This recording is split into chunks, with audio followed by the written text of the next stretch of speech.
इस वीडियो के अंदर अभी हम लोग समझ लेते हैं कि आईटी और ईएनई को प्रोग्राम करना है और उसका कॉन्फ़िगरेशन अगर आपको एनिट के अंदर नहीं मिल रहा है तो अभी पहले क्या था कि हम लोग हर बार सर्च करते थे। अभी मैंने यहाँ पे एक सॉफ्टवेयर अपलोड करके रखा हुआ है, आप उस सॉफ्टवेयर की मदद लेके आप अपना कॉन्फ़िगरेशन ईजीली बना सकते हो। आपके पास में दो तरीके हैं, या तो आपके पास में स्केमेटिक होना चाहिए तो स्केमेटिक से भी बन जाएगा, या फिर आपको मल्टीमीटर से फिजिकली कनेक्शन बनाने हैं। तो हम लोग अभी स्केमेटिक वाला जो तरीका है वो मैं बता देता हूँ। फिजिकल जो चेक करके लेना है उसके लिए मैं आपको एक हिंट दे दूंगा, तो वैसे भी बना सकोगे, उसके लिए स्केमेटिक की ज़रूरत नहीं पड़ेगी। तो एनिट एसआईओ सपोर्ट ग्रुप के अंदर यहाँ पे पिन मैसेज है। बहुत सारे लोग बार बार बोलते हैं कि सॉफ्टवेयर चाहिए, सॉफ्टवेयर चाहिए। यहाँ पे इतने बड़े अक्षरों में लिखा हुआ ही है कि यहाँ से आप डाउनलोड कर सकते हो। तो टेलीग्राम के अंदर पिन मैसेज जो है ना, यहाँ पे जैसे ही क्लिक करोगे उस पोस्ट के ऊपर चले जाओगे जिसको मैंने पिन किया है। अभी यहाँ पे आने के बाद में आपको unit pin config dot zip इस फाइल की आपको ज़रूरत पड़ेगी। ये पिन कॉन्फ़िगरेशन बनाने के लिए सॉफ्टवेयर है। Unit turbo dot RAR file जो है ये हमारा एनिट का सॉफ्टवेयर है। तो इसको हम लोग सबसे पहले डाउनलोड कर लेते हैं और इसको हम कहीं किसी भी लोकेशन के ऊपर आप एक बार डाउनलोड कर लो। तो मैं एग्जांपल के तौर पे यहाँ पे डेस्कटॉप पे ही मैं ले लेता हूँ। और यहाँ पे डाउनलोड हो जाने के बाद में अब इसको ओपन कर लीजिए और इसके अंदर क्या है वो देख लीजिए। तो चलो मैं इसको एक्सट्रैक्ट कर लेता हूँ। तो ये एक सिंपल एक EXE फाइल है। अभी इस EXE फाइल को रन करने से पहले हमें कॉन्फ़िगरेशन बनाना है, उसका स्कीमेटिक चाहिए। तो मेरे पास में यहाँ पे अभी एक स्कीमेटिक है, तो अभी हम लोग इसको देखते हैं। तो अब ये मॉडल कौन सा है तो पहले वो देख लेते हैं। तो ये मेरा मॉडल है ZAUI, ये एसर का एक बोर्ड है, ये उसका एक मॉडल है। तो यहाँ पे हम इसका एक कॉन्फ़िगरेशन बनाने जा रहे हैं जो IT के लिए है। उससे पहले मैं आपको एक और चीज़ बताना चाहूँगा कि आप एनिट का जो SIO का जो फोल्डर है, अगर आप उस फोल्डर को ओपन करेंगे तो उसके अंदर आपको इस तरह से फाइलें दिखेगी। आप एक काम करिए, IO पिन JPG के अंदर चले जाइए, इस फोल्डर के अंदर चले जाइए और यहाँ पे आपको ENE और IT ये दो फाइलें दिखेगी। तो यहाँ पे इसको ओपन करिए। मैं आपको IT के ऊपर एक बार ओपन करके बताता हूँ। तो देखिए, अगर आपके पास में स्कीमेटिक नहीं है ना तो आप इसका भी सहारा ले सकते हो। आपको करना क्या है कि IT कोई भी होगी जो प्रोग्रामेबल है, वो 8586 से लेके कोई भी नंबर की IO हो, उसके पिन जो है वो फिक्स है IO को प्रोग्राम करने के लिए। तो आप इस नंबर पे कभी भी मत जाओ। आपकी IT की IO है, लिनोवो की IO है, तो इनका दोनों का कॉन्फ़िगरेशन सेम ही रहेगा और यही स्टैंडर्ड पिने रहेगी। तो आपको करना क्या है, इस फोटो को देख लो, 36, 37, 38, 39, 40, 41, 42, 43। तो इतनी पिने जो है वो डेटा लाइन है और बाकी की जो पिने जो है वो हमारी सपोर्टिंग पिने रहेगी। और इसको हम स्टैंड बाय पिन भी बोलते हैं। स्टैंड बाय पिन में इस भाषा में बोल रहा हूँ कि यहाँ पे आपको 3.3 वोल्टेज आने चाहिए। कहाँ पे? तो 58, 59, 60, 61, 62 और 63, ये पहली कंडीशन होती है। इतनी पिनों के ऊपर आपको 3.3 वोल्ट होने चाहिए, तभी IT प्रोग्राम करेगी। तो जब IT डिटेक्ट नहीं होती है ना, तो इन पिनों के ऊपर आपको वोल्टेज चेक कर लेना है। इसके लिए प्रोसीजर ये है, आपको एडाप्टर लगाना है। DC पावर सप्लाई यूज़ मत करिए, एडाप्टर लगाना है। एडाप्टर लगा के प्रोग्रामर भी कनेक्ट मत करिए और इस IO की 58 नंबर से लेके 63 नंबर की पिन के ऊपर वोल्टेज चेक कर लीजिए। अगर आपका कॉन्फ़िगरेशन सही है, आपने सही तरीके से कनेक्ट भी किया है, लेकिन यहाँ पे अगर किसी भी एक पिन पे वोल्टेज नहीं होगा तो आप चाहे लाख कोशिश कर लो, IT प्रोग्राम नहीं होगी। तो IT के लिए आपको 58 टू 63 पिन के ऊपर चेक करना है, 3.3 वोल्ट आएंगे। 36 से लेके 43 और 45 इन पिनों के ऊपर कोई वोल्टेज नहीं आएंगे। तो आपको इसको, इसलिए मैं आपको चेक करने को नहीं बोल रहा हूँ, आपको सिर्फ और सिर्फ 58 टू 63 चेक करनी है। एक हुआ हमारा ये। अभी आप ENE को इस तरह से मत चेक कर लेना, क्योंकि ENE के लिए डिफरेंट पिन है जिसके ऊपर हमें वोल्टेज चेक करना है। वो भी मैं आपको अभी बता देता हूँ कि ENE की अगर फाइल, ENE को अगर खोलते हो तो ENE के अंदर जो भी प्रोग्रामेबल ENE है उसकी भी प्रोग्रामिंग की पिनें यही रहेगी, यही नंबर वाली रहेगी। तो यहाँ पे नंबर कोई भी हो, आपको ये ध्यान में रखना नहीं है। आपकी प्रोग्रामेबल ENE है तो इतनी पिनें ही यूज़ में होने वाली है। और कनेक्ट कौन कौन सी पिनें होगी प्रोग्रामर के साथ में, एक 42, 59, 60, 61 और 62, इतनी पिनें कनेक्ट होगी। और यहाँ पे 33 और 37 मैंने लिखा है, लेकिन ये प्रोग्रामर के साथ में कनेक्ट नहीं होने वाली, ना ही हमें इसकी ज़रूरत है, लेकिन मैंने यहाँ पे लिखा है। उसका रीज़न ये है कि ENI को प्रोग्राम होने के लिए रेडी है या नहीं है, उसके लिए हमें जब हम उसको एडाप्टर लगाते हैं तो यहाँ पे पिन नंबर 37 पे 3.3 वोल्ट होने चाहिए और पिन नंबर 33 पे 3.3 वोल्ट होने चाहिए। लॉस्ट कम्युनिकेशन एरर जो सबसे ज़्यादा प्रॉब्लम करती है वो इन दोनों पिनों के ऊपर वोल्टेज ड्रॉप होते हैं तभी होता है, यानी कि वो मदरबोर्ड का इश्यू हो सकता है, आपके IO का इश्यू हो सकता है, या फिर आपका एडाप्टर का पिन का प्रॉब्लम हो सकता है। तो आप उस दिशा के अंदर सोचिए और उसको देखिए कि जब कभी भी आपको लॉस्ट कम्युनिकेशन का एरर आता है तो क्या यहाँ पे वोल्टेज ड्रॉप हो जाते हैं, तो वो सब चीज़ें पहले क्लियर कर दीजिए, तो वो लॉस्ट कम्युनिकेशन का एरर नहीं आएगा। तो ENI के लिए हमें ये दोनों नंबर ध्यान में रखना है, चाहे उसका ये नंबर कोई भी हो। अभी चलते हैं कि ये तो मैंने आपको बता दिया फ़ोटो के बारे में कि आपके पास में फिजिकली चेक करना है, तो आपको इस तरह से चेक करना है। अभी हम लोग उसके स्केमेटिक के आधार के ऊपर इसको हम बनाते हैं। तो किस तरह से वो बनेगा, तो समझो यहाँ पे इस तरह से हम लोगों के पास में जो एनिट का पिन कॉन्फ़िग जो है, तो अगर आपको IT का कॉन्फ़िगरेशन बनाना है तो आपको MB कनेक्शन IT.txt में जाना है, और ENI का बनाना है तो इस फाइल के अंदर जाना है। हम लोग बनाने जा रहे हैं इस IT के लिए, तो IT के लिए जाना है तो हमें इस TXT फाइल को ओपन करना है और हम लोग यहाँ पे उस बोर्ड को ऐड करेंगे जिसका हमें कॉन्फ़िगरेशन चाहिए। तो हमारा फॉर्मेट ऐसे होना चाहिए। तो ये फॉर्मेट किस तरह से बनेगा, ये पूरी लाइन बन जाएगी। ये पूरी लाइन बनाने के लिए हमारे पास में पिन कॉन्फ़िग का सॉफ्टवेयर है और मेरे पास में इसका स्केमेटिक है। अभी हम लोग स्टेप बाय स्टेप जाते हैं। तो सबसे पहले इस पिन कॉन्फ़िग के सॉफ्टवेयर को ओपन कर लो, और ओपन होने के बाद में इसका लेआउट कुछ आपको इस तरह से दिखेगा। और यहाँ पे आपको IT की बनानी है या फिर ENI की बनानी है। अगर आप ENI पे क्लिक करोगे तो ये ऑप्शन ऑन हो जाएंगे, अगर IT की बनानी है तो ये ऑप्शन ऑन हो जाएंगे। तो हमें IT की बनानी है, तो IT के लिए बस इतना मेनू हमें ध्यान में रखना। इन्होंने ये स्केमेटिक मुझे भेजा है, इसको आप ओपन कर दीजिए।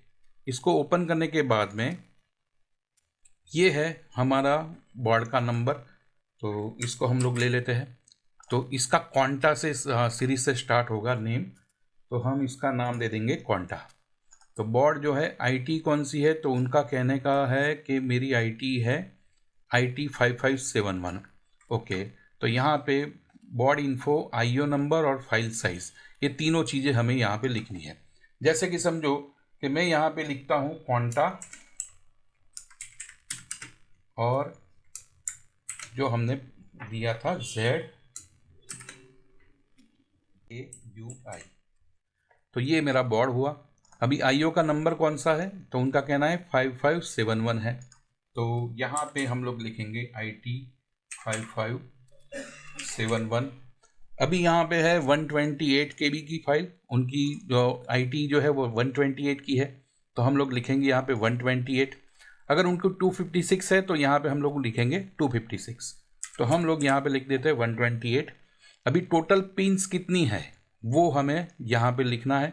तो उन्होंने फ़ोटो भी भेजा है कि मेरी इतनी पिन्स है, तो हम लोग उसके स्केमेटिक के अंदर चले जाते हैं और यहाँ पे आपको क्या करना है, आपको KS टाइप करना है। KS लिखेंगे ना, ये कॉमन वर्ड है IT के लिए, तो KS 0102 ऐसे होता है। तो कीबोर्ड के कनेक्टर के ऊपर हमें वो ले जाएगा, ये यहाँ पे सर्च ख़त्म होने के बाद में। ओके, तो KS का ऑल्टरनेट है MY0, ये MY0 हमें कीबोर्ड के कनेक्टर की ओर ले जाएगा। अब याद रखिए यहाँ पे इस स्कीमेटिक के अंदर KS यानी कि IO के ऊपर ले जाएगा और उसका रीनेम हो गया है MY0, तो वो कीबोर्ड कनेक्टर के ऊपर ले जाएगा। तो ये रहा कीबोर्ड का कनेक्टर, और कीबोर्ड का कनेक्टर के अंदर अगर हम लोग यहाँ पे ध्यान से देखेंगे तो ये 28 पिन है, तो हमें 28 पिन को ध्यान में रखना है। तो चलिए अभी इसको हम लोग उसके अंदर लिख देते हैं, यहाँ पे 28 पिन है कीबोर्ड की।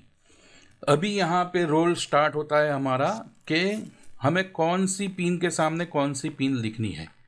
तो हमें जो यहाँ पे लिखना है ना वो कीबोर्ड कनेक्टर की पिनें लिखनी है। तो मैं इसका एक स्क्रीनशॉट ले लेता हूँ। तो ये मैंने स्क्रीनशॉट लिया और अभी मैं इसको पेंट के ऊपर ओपन कर देता हूँ। पेंट के अंदर इसको पेस्ट कर दिया। चलिए ये हो गया हमारा काम। अभी हम लोग चले जाते हैं M/0 वापस IO की ओर। अभी इसका भी हम लोग स्क्रीनशॉट ले लेते हैं तो ये आसान हो जाएगा हमारे लिए। तो यहाँ पे इतना स्क्रीनशॉट ले लीजिए, इसको कॉपी करिए और पेंट में आके Ctrl+V। तो देखिए यहाँ पे किस तरह से है। तो M/0 मेरा जो है वो M/0 देखिए 36 नंबर की पिन है IO की। तो M/0 मेरा यहाँ पे M/0 कहाँ पे है वो हमें सर्च करना है कीबोर्ड की। तो M/0 यहाँ पे मुझे देखने को मिल गया, यहाँ पे 26 नंबर की पिन। आपको ध्यान में रखना है ये लाइन के ऊपर या नीचे लिखा होगा नंबर, तो ये गलती ना हो जाए। M/16 के लिए 28 है, M/17 के लिए 27 है, तो M/0 के लिए 26 नंबर की पिन है। तो उस कॉन्फ़िग वाले सॉफ्टवेयर के अंदर जब मैं ओके क्लिक करूंगा यहाँ पे येलो आइकॉन आए, उसके बाद में ही वो एंट्री करने देगा। तो यहाँ पे हमारा सबसे पहला जो पिन था वो पिन नंबर 36 M/0 जो था वो M/0 था मेरा 26 नंबर। तो यहाँ पे हम लोग टाइप करेंगे 26। उसके बाद में पिन नंबर 37, पिन नंबर 37 यहाँ पे आप देखो कि 37 है M/1, M/1 का जो है यहाँ पे है 25। वैसे ही मैं अभी सभी को फिल कर देता हूँ। तो यहाँ पे देखिए मैंने पिन नंबर 36 से पिन नंबर 43 की एंट्री कर दी है जो यहाँ पे है उसके हिसाब से। अभी यहाँ पे एक और बात ध्यान में रखिए कि अगर मैंने यहाँ पे नंबर कोई गलत लगाया है या फिर इनमें से सिलेक्टेड नंबर अगर गलती से मैंने लिख दिया है, मैं यहाँ पे एग्जांपल के तौर पे 20 लिखता हूँ तो वो रेड कलर से आ जाएगा। उसका रीज़न क्या है कि ये एक्सेप्ट नहीं करेगा, ये ऑलरेडी एलोकेटेड हो चुका है M/42 के पिन नंबर 42 के ऊपर। तो आपको उस समय में ध्यान में रखना है कि यहाँ पे ब्लैक कैरेक्टर रहने चाहिए, रेड नहीं होने चाहिए। तो वो हमें पता चल जाएगा कि वो आगे नंबर सिलेक्ट नहीं हुआ है। अभी हम लोग आते हैं अभी और आगे की लाइन, ये सभी डेटा लाइनें हैं जो मैंने आपको बताया कि IT की कोई भी होगी, IT कोई भी नंबर की होगी उसकी ये पिन कॉमन होगी और ये पिन्स भी कॉमन होगी। अभी हम लोग आ जाते हैं IO की पिन नंबर 45। तो 45 नंबर की पिन आपको यहाँ पे देखने को मिलेगी। तो यहाँ पे देखिए 45 किस तरफ पे है, ये रहा 45। तो 45 नंबर की पिन यानी कि BZ, ये BZ वाली पिन है। इसका नंबर जो है वो हम लोग देख लेते हैं। 45 नंबर का होता है M/8, M/8 का नंबर है 18 और उसके बाद में 58 नंबर की पिन। अभी सीधा ही आपको यहाँ पे जंप कर लेना है, अभी इन पिनों के ऊपर कोई काम नहीं होगा। अभी हमें सीधा ही यहाँ पे आ जाना है। 58 नंबर की पिन STB है। अभी उसका नंबर देखो, डेटा पिन जो थी BZ के साथ में वो MY सीरीज से स्टार्ट हुई थी और बाकी की पिनें जो है वो MX सीरीज से स्टार्ट होगी। अभी MX0, तो MX0 यहाँ पे सर्च मारिए कहाँ पे है। MX0 यहाँ पे है 10 नंबर पे, तो इसको हम लोग लिखते हैं 10 नंबर पे। वैसे ही मैं अभी सभी की यहाँ पे आमने सामने लिख देता हूँ। तो चलिए यहाँ पे मैंने सभी पिन जो है वो देख लिया कि यहाँ पे कौन सी पिन कनेक्टेड है। तो इस तरह से आपका ये कॉन्फ़िगरेशन बन गया। अब ये कॉन्फ़िगरेशन बन गया है, उसके अंदर अभी हम लोग यहाँ पे लिखेंगे कि भाई चलो किसने ऐड किया है, आपने ऐड किया है तो आपका नाम लिख दो, नहीं लिखोगे तो भी चलेगा। और लिखने के बाद में आपका कीबोर्ड की पीच को आपको सिलेक्ट करना है। 1 mm की पीच का कनेक्टर है। पीच के अंदर बहुत लोग कंफ्यूज होते हैं। पहला वीडियो जो था एनिट का उसके अंदर समझाया है कि पीच को किस तरह से देखा जाता है। इन दोनों पिनों के बीच का जो अंतर रहता है वो हम लोग पीच में नापते हैं। तो आपको ध्यान में रखना है क्योंकि बहुत बार ऐसा देखा है कि एनिट SIO सपोर्ट ग्रुप के अंदर इसके अंदर 3 तरह के कनेक्टर है, 0.5 mm, 0.8 mm और 1 mm के पीच के कनेक्टर। लेकिन बहुत सारे लोग वहाँ पे गलती करते हैं, अलग अलग कनेक्टर के अंदर वो केबल लगाते हैं, फिर लिखते हैं कि मेरा IO डिटेक्ट नहीं हो रहा है। आपको ये 2-3 चीज़ें हमेशा ध्यान में रखनी है। आपको पीच का ज्ञान होना चाहिए कि कौन सी पीच का केबल आप यूज़ कर रहे हो और पिच को पहचानने का तरीका बहुत आसान है, वो मैंने आपको आगे वीडियो के अंदर बहुत सारी जगह पे बताया है। वैसे ही केबल का सिलेक्शन, 0.8 mm पिच का केबल है तो 0.8 mm का केबल का यूज़ करो, पिच वाला केबल। अगर आपने अलग पिच का केबल यूज़ किया है तो आईओ डिटेक्ट नहीं होगी। और एक बात, फिजिकल कनेक्टिविटी अगर सही नहीं होगी तो भी आपकी आईओ डिटेक्ट नहीं होगी। अगर आप डीसी पावर सप्लाई यूज़ करते हो तो शायद कभी कभी वो आईओ डिटेक्ट नहीं करेगी। तो इन सब छोटी छोटी चीज़ों के ऊपर ध्यान दीजिए तो आपका 100% उसके में से सॉल्यूशन मिल जाएगा। अभी मैं फ़िलहाल इसका पिच जो है वो मैं 1 mm पिच इसके ऊपर लिख के अभी मैं करता हूँ जनरेट डेटा। अभी जैसे ही आप जनरेट डेटा से एक मेनू आ जाएगा, तो यहाँ पे आपका जनरेटेड डेटा आ गया। अभी ये मेरे कंप्यूटर के अंदर अभी वो सेव है उसके क्लिपबोर्ड के अंदर, मुझे कुछ नहीं करना है, मुझे चले जाना है। अब ये ऑटोमेटिकली सिलेक्टेड रहेगा जब तक मैं कंट्रोल V नहीं करूँगा तब तक। तो अभी आप फाइल को ओपन कर लीजिए, जो हमारी IT.txt वाली फाइल थी उसको ओपन कर लीजिए। और आपको मालूम है कि यहाँ पे क्वांटा की सीरीज़ यहाँ पे ये है, तो क्वांटा ZAU लिखा है, उसके नीचे एंटर करिए और यहाँ पे कंट्रोल V कर दीजिए। ये अभी आपका एक नया कॉन्फ़िगरेशन इसके अंदर ऐड हो गया। इसके अंदर देखिए क्या हुआ, जो भी चीज़ें हम लोगों ने लिखी वो यहाँ पे आ गया। कीबोर्ड की पिन कितनी है, 28 पिन है, फ्लैश 128। अगर यहाँ पे 256 करेंगे तो आपको 256 KB की फाइल रीड करनी है। अगर IT 256 वाली है तो फ्लैश इज इक्वल टू 256 यहाँ पे कंपलसरी होना चाहिए, तभी वो 256 रीड करेगी।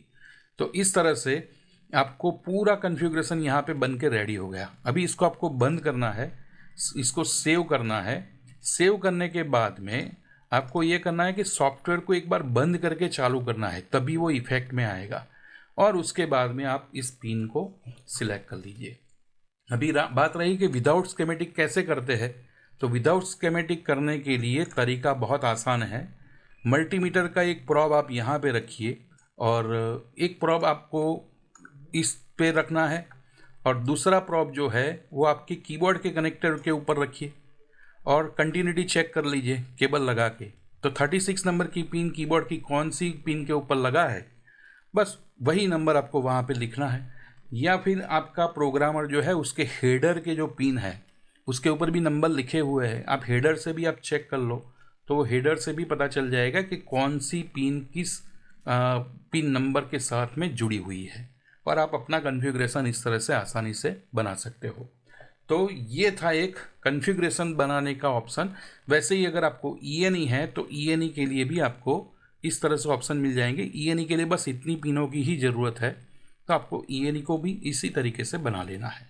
तो आई होप आपको ये क्लियर हुआ होगा कि पिन कॉन्फ़िग सॉफ्टवेयर किस तरह से यूज़ किया जाता है और अब हम अपना कॉन्फ़िगरेशन कैसे बना सकते हैं। लास्ट में आपको एक और बात मैं बताना चाहूँगा कि जनरली जो भी नियर बाय नंबर है उसके कॉन्फ़िगरेशन कॉमन होते हैं, बहुत बार ग्रुप के अंदर लिखा हुआ है, लेकिन पर्टिकुलर प्रॉब्लम के लिए जब हमें ऐसे मैसेज आते हैं तब हमें आंसर तो एक ही देना होता है कि आप नियर वाला नंबर ले लीजिए, आपका काम हो जाएगा। तो वो नियर बाय वाला नंबर के लिए आपको मैं एक एग्जांपल बता देता हूँ। हम लोग वापस अपनी वो फाइल को ओपन कर लेते हैं। तो यहाँ पे देखिए, आप एक यहाँ पे मार्क करेंगे ना, तो PD 0 से लेके इसको आप मार्क करिए कि PD 0 26, PD 1 25, 24। तो वैसे ही क्या नीचे है, देखो ये ZAUI के अंदर भी वैसा ही है, 26, 25, 24, 23। आपको ये सब नंबर चेक कर लेना है, बस इतने नंबर जो अभी मैंने मार्क किए हैं उतने नंबर आपको चेक कर लेने हैं। ये नंबर जो है आपको समझ में आ जाएगा कि ये नियर बाय सभी के सेम है। आप दूसरे भी देखो, ZAW उसके भी सेम है, इसके भी सेम है। किसका अलग है, तो इसका अलग है, इसमें PD 3 से स्टार्ट होता है। तो आप हमेशा ये ध्यान में रखो कि ऐसा ज़रूरी नहीं है कि आपका नंबर यहाँ पे होना ही चाहिए। आपके पास में एक ऐसा बोर्ड आया है कि आपका ZAUI आया, लेकिन आपके अंदर कॉन्फ़िगरेशन ZAU का है, तो आप एक बार इसको ट्राई कर लो। कॉन्फ़िगरेशन बनाने से पहले आपका काम हो गया तो आप इसको रीनेम करके ZAUI करके यहाँ पे लिख दो। तो ये आपको हर एक में कॉमन देखने को मिलेगा, वो ENE हो चाहे IT हो। आप देखो कोई भी कॉन्फ़िगरेशन उठा के देख लो, PS8 देखो, यहाँ पे इन दोनों कॉन्फ़िगरेशन को एग्जांपल के तौर पे देखते हैं। PS8 वाला मदरबोर्ड है, PS9 वाला मदरबोर्ड है, कॉन्फ़िगरेशन सेम ही है। तो नियर बाय नंबर वाले कॉन्फ़िगरेशन आपको ज़्यादातर सेम ही मिलेंगे। एक और एग्जाम्पल मैं बताता हूँ। यहाँ पे P5F है और यहाँ पे है P5H। इन दोनों के अंदर देखिए IT की नंबर अलग अलग है, आप यहाँ पे देख सकते हो 89875570, लेकिन इन दोनों बोर्डों के नंबर नियर बाय है और कन्फिग्रेशन दोनों का सेम है। तो यहाँ पे जब भी आप कंफ्यूज हो जाते हो कि कौन सा नंबर मैं लूँ, तो आपका बोर्ड का जो नंबर है उसके नियर बाय वाला नंबर कोई भी सिलेक्ट कर लो और चेक कर लो। अगर उससे नहीं होता है तो आप इस तरह से पिन कॉन्फिग सॉफ्टवेयर से आप इसको बना सकते हो। तो ये भी एक क्लियर करने वाली बात थी, क्योंकि ये बहुत सारे क्वेश्चन आते हैं और उसके अंदर बहुत सारे लोग कंफ्यूज हो जाते हैं कि नंबर नहीं है तो मैं क्या करूँ। और एक बात कि जहाँ पे DAG फिर उसके बाद में XYZ ऐसा नंबर आता है ना, उसको क्वांटा बोर्ड बोलते हैं। तो DAG या फिर DE0 वॉट एवर, आपकी 3 वर्ड जो है उसको छोड़ दीजिए, तीन कैरेक्टर जो है उसको छोड़ दीजिए। उसके बाद के जो 3 कैरेक्टर है ना उसको हम लोग यहाँ पे लिखते हैं। तो यहाँ पे ये नंबर कैसा था, आप इसको एक बार चेक कर लो। इनका जो कहने का मतलब जो था वो ऐसा था कि मेरा जो बोर्ड है वो है DAZAUM8C0। तो वो सर्च करेंगे DAZ करके, कोई है ही नहीं बोर्ड। लेकिन आप ध्यान में रखो ये सभी क्वांटा बोर्ड है और क्वांटा बोर्ड के अंदर ये 3 या फिर ये 3 इस तरह से नंबर लिया जाता है। हमने हालांकि यहाँ पे अभी ZAUI करके लिया, लेकिन आपको ध्यान में क्या रखना है, पहले 3 कैरेक्टर छोड़ दो और उसके बाद के 3 कैरेक्टर को पकड़ लो। ये वाले नंबर उसके अंदर होंगे और आगे क्वांटा लिखा होगा, तो वो कन्फिग्रेशन आपका है।